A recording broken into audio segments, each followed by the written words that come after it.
श्री परमात्मने नमः। श्रीमन्महागणाधिपतये नमः। गणनाथ सरस्वतीं रविशुक्र बृहस्पतिं पंचैतान् संस्मरेन् नित्यं वेदवाणीं प्रवर्तये।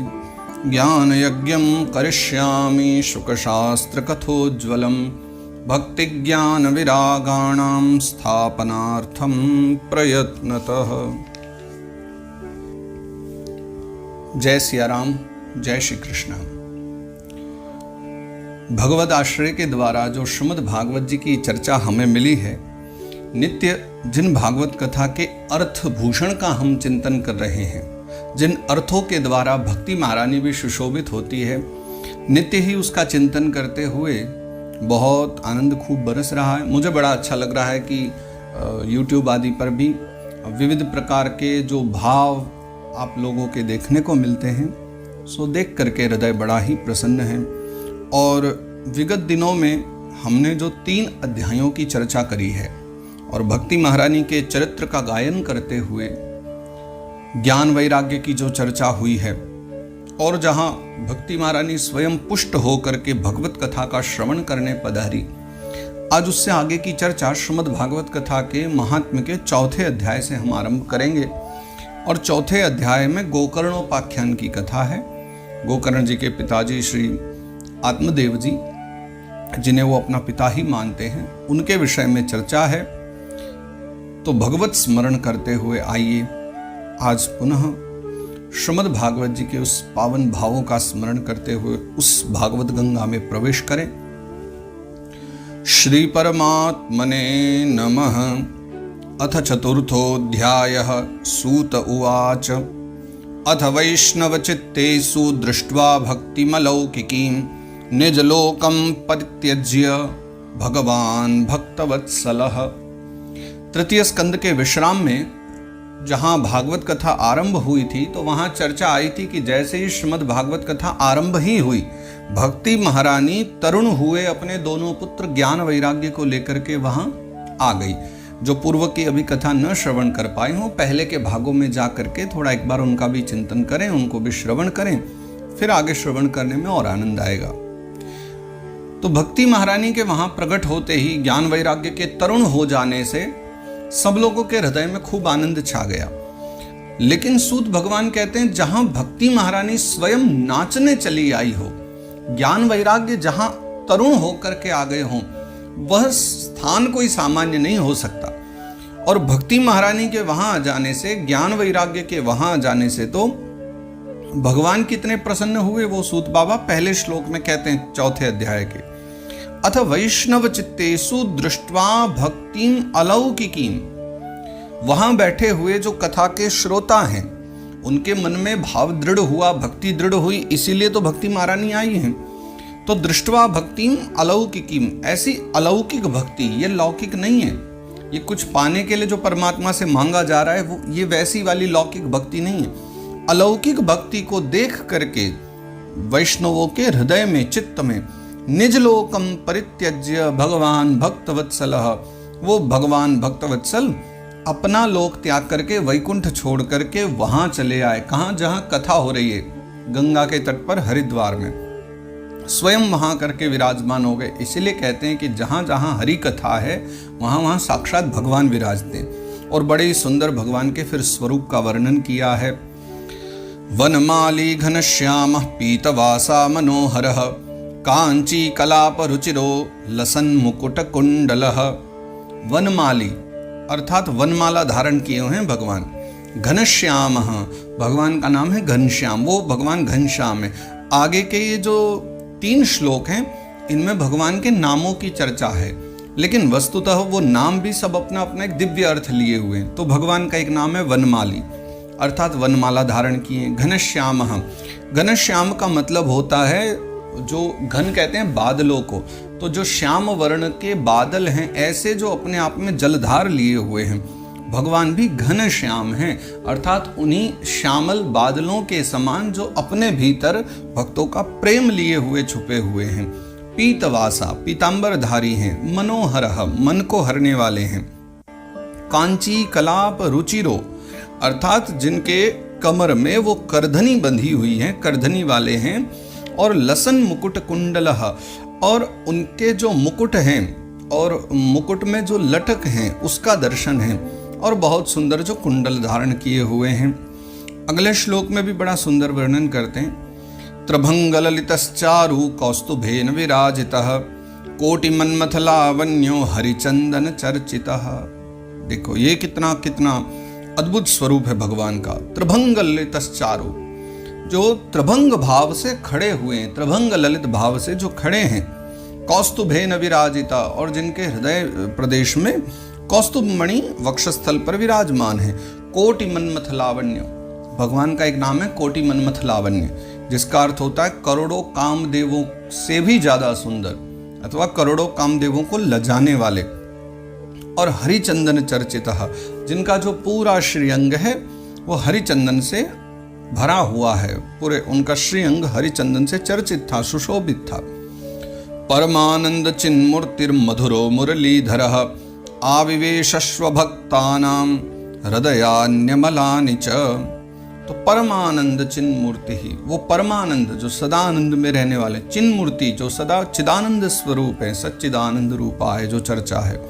मधुर है, मधुरो मुरलीधर, जो भगवान मुरलीधर हैं। आविवेशस्व भक्तानां हृदयान्यमलानि च, समस्त मलों से विकारों से दूर जिनका हृदय है, ऐसे जो वहां सब भक्त बैठे हैं, अपने उन निज भक्तों के हृदय में भगवान ने प्रवेश किया। जैसे भक्ति महारानी आई, ज्ञान वैराग्य आए, वैसे ठाकुर जी भी वैकुंठ से चले आए और आकर के अपने भक्तों के हृदय में विराजमान हो गए। वैकुंठवासिनो ये च वैष्णवा उद्धवादयः तत्कथा श्रवणार्थम ते गूढ़ रूपेण संस्थिता। अब आनंद की बात यह है कि जैसे ही सब हरिद्वार में एकत्रित हुए, अब ये हरिद्वार की जो कथा है सबसे ज्यादा प्रमुख क्यों है, ये विचारने योग्य बात है।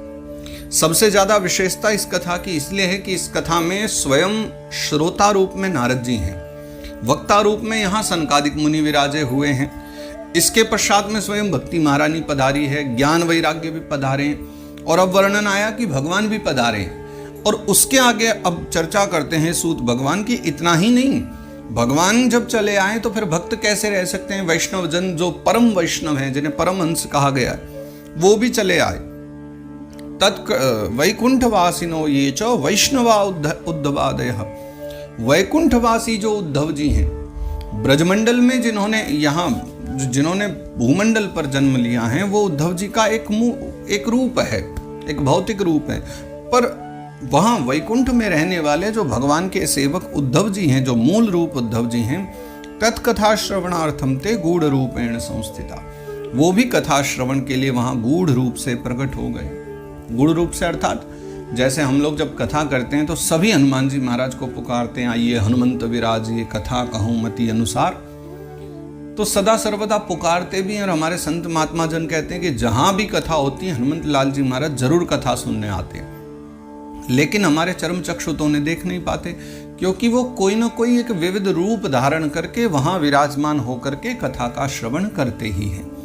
वैसे ही ये जो वैकुंठ के रहने वाले उद्धव आदि हैं, अकेले उद्धव जी नहीं, उद्धव जी के साथ और भी जन आए हैं, जय विजय आदि और जितने भी भगवान के गण हैं, प्रेमी हैं, परम वैष्णव हैं, सब आए हैं। लेकिन सब आकर के गूढ़ रूपेण संस्थिता, सब गूढ़ रूप से वहां करके स्थित हो गए हैं। तदा जय जयारावो रस पुष्टिरलौकिकी चूर्ण प्रसून वृष्टिश्च मुहुः शंखरवोप्यभूत। तदा जय जयारावो, और इस प्रकार से जब वहां पर सभी लोग पधारे, फिर जय जयकार आरंभ हो गई।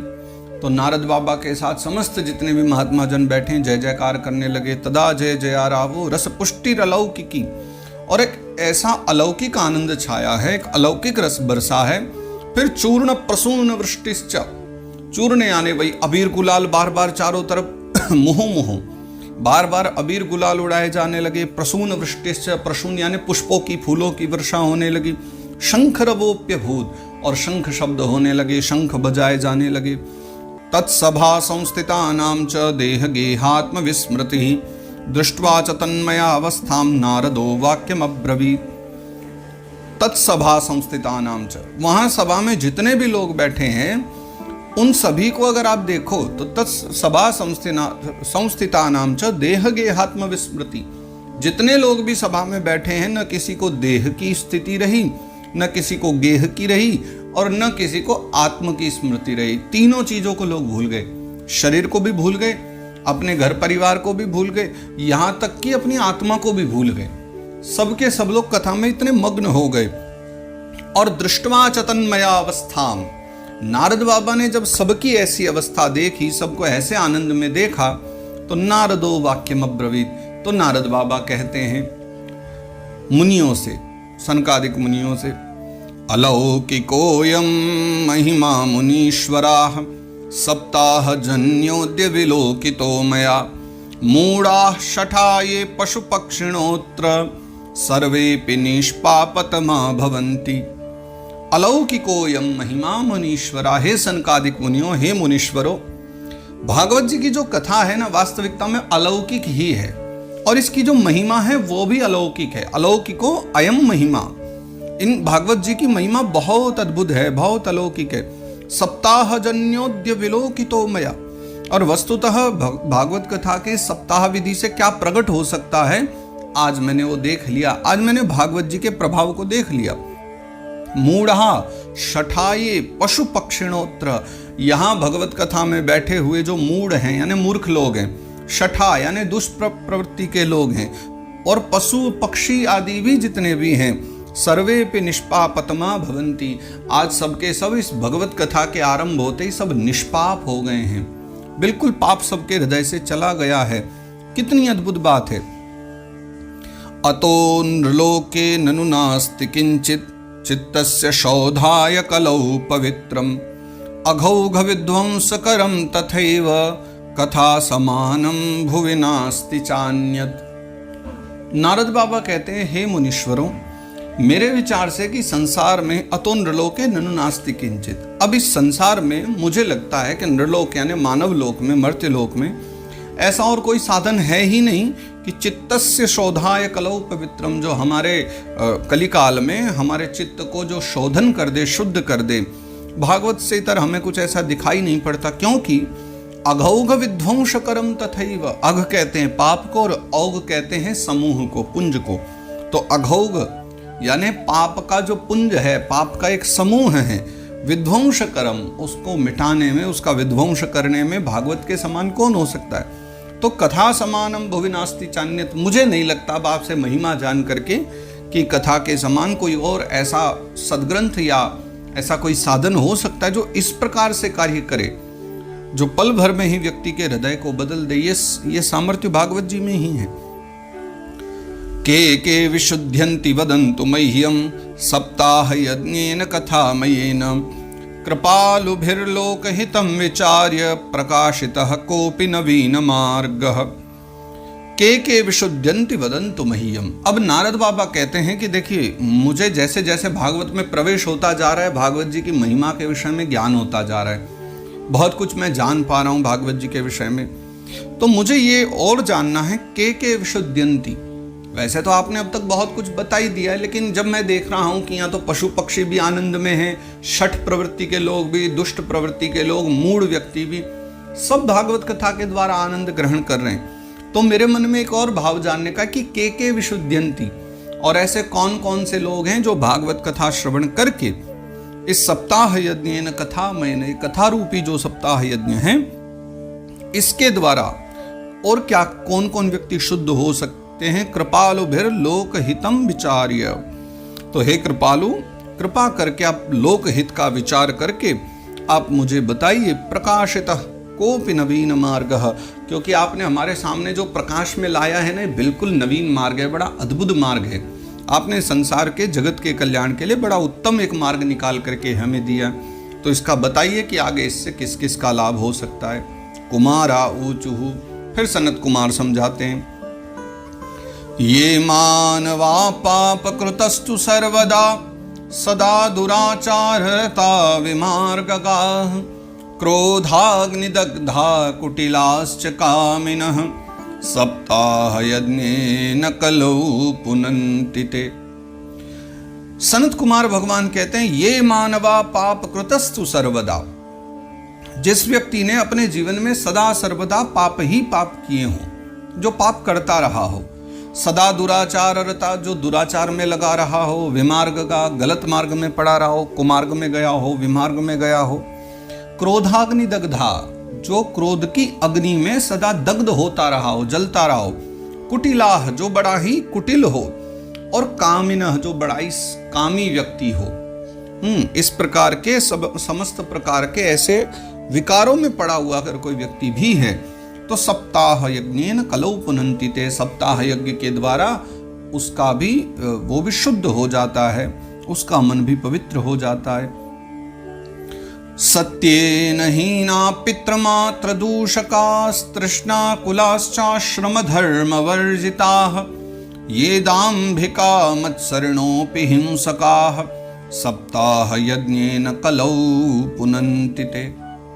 सत्येन हीना, देखो जो सत्य से च्युत है, सत्य जिसके हृदय में टिकता ही नहीं है, जो असत्य भाषी है, असत्य में ही जीता है। पितृमात्र दूषका, और देखो जो पिता और माता दोनों का विद्वेषी हो, पिता माता की निंदा करता हो, उनकी सेवा आदि से दूर हो। तृष्णा कुलाश्चाश्रम धर्म वर्जिता, देखो तृष्णा के द्वारा जो सदा ही व्याकुल रहने वाला हो, यानी तृष्णा आदि में पड़ा रहता हो, और आश्रम धर्म वर्जिता, जो वर्णाश्रम धर्म से बिल्कुल दूर हो। जो 4 प्रकार के हमारे आश्रम है ना, ब्रह्मचर्य, गृहस्थ, वानप्रस्थ और सन्यास, इन आश्रमों से जिसको कोई मतलब ही नहीं, क्योंकि हमारे यहाँ तो अच्छी परंपरा यही है धर्म की कि बालक जब जन्म लेता है, पहले फिर बड़ा होने के बाद जब थोड़ा सा बड़ा हो जाए फिर ब्रह्मचारी बनता है, विद्या अध्ययन करता है, फिर गृहस्थ आश्रम में आता है, उसके बाद वो सन्यास में भी जा सकता है, वानप्रस्थ में भी जा सकता है। तो ये एक परंपरा रही, या गृहस्थ में भी आजीवन पर्यंत रह सकता है। लेकिन जो पूरी तरह आश्रम धर्म से दूर है, जिन्हें कोई मतलब ही नहीं है इन सब नियमों से, ये दाम्भिका, जो दंभी हो, जो नहीं होते हुए भी व्यक्ति अपने आप को दिखाना चाहे ना, उसे दंभी कहते हैं। जो असत्य के द्वारा पौंड्रक के रूप में जो बन करके रहे, वो दंभ है। मत्सरणोपि हिंसकाः, जिसके हृदय में मत्सर बहुत हो, पाप बहुत हो। हिंसका यानी हिंसक, जो हिंसक प्रवृत्ति वाला व्यक्ति हो, हिंसा करने वाला। सप्ताह यज्ञेन कुलौ पुनन्ति ते, सप्ताह यज्ञ के द्वारा वो भी पवित्र हो सकता है।